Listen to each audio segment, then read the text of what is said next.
Hey guys, so we out here in Vacaville, California, doing a tiny home slash shed. This customer specifically wanted to use spray foam insulation for this tiny home for various reasons. One, he has 2x4 wood bays all throughout the whole tiny home slash shed. And he knew that regular insulation, you only could get a certain amount to fit inside those wood bays. So he chose spray foam insulation. There's various reasons why, you can, when it comes down to choosing an insulation, versus the open cell and closed cell. And the reason why he chose closed cell is because, like I said, the certain amount of depth he has and the amount of R value he's trying to cover.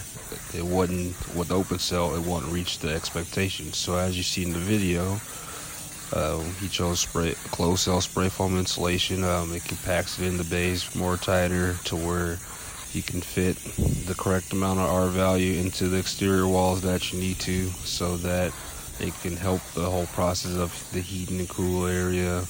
There's various reasons why you can choose the two different types.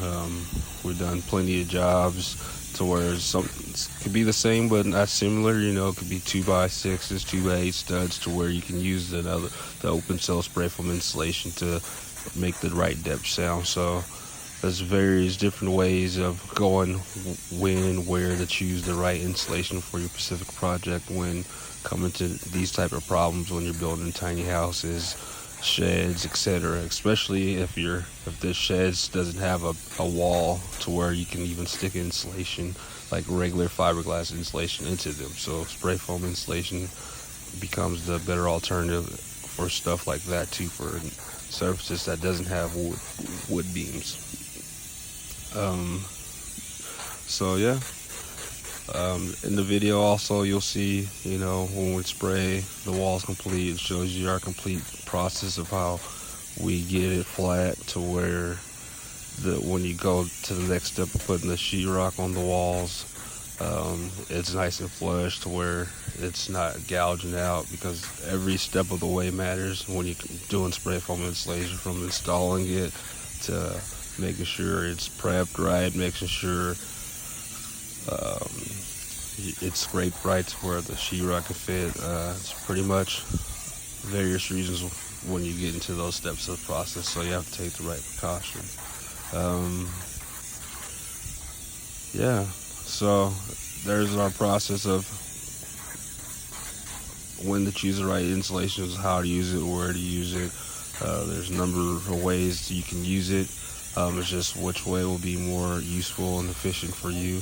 Like I said, if you run into problems like this, it's better to get the correct information that you need to know when insulating something so small and trying to get a certain amount of depth in there as well. So now as you go through the video, you can see he's over here scraping it so that the sheetrock will fit into the attic area, making sure it's nice and flat. As you can see, the exterior walls that we cut, scraped, is nice and flat, so the sheetrock can have that nice surface. That way there's no problems with putting the sheetrock on as well. Also, we had covered all the windows as well to protect them because they were finished windows, so we have to make sure you took the right precautions. So when you're installing something with finished windows and doors, you have to kind of bury yourself into the plastic just to get it insulated, as you can see in the video above.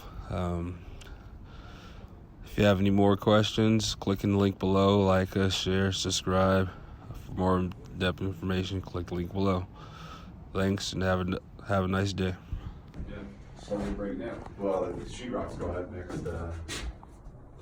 next week. So So you leave this stuff exposed to the sun, all this work we did, you'll just see it just disappear.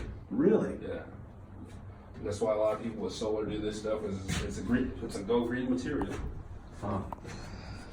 All right. All you have to do is just put this up, that up. Yeah.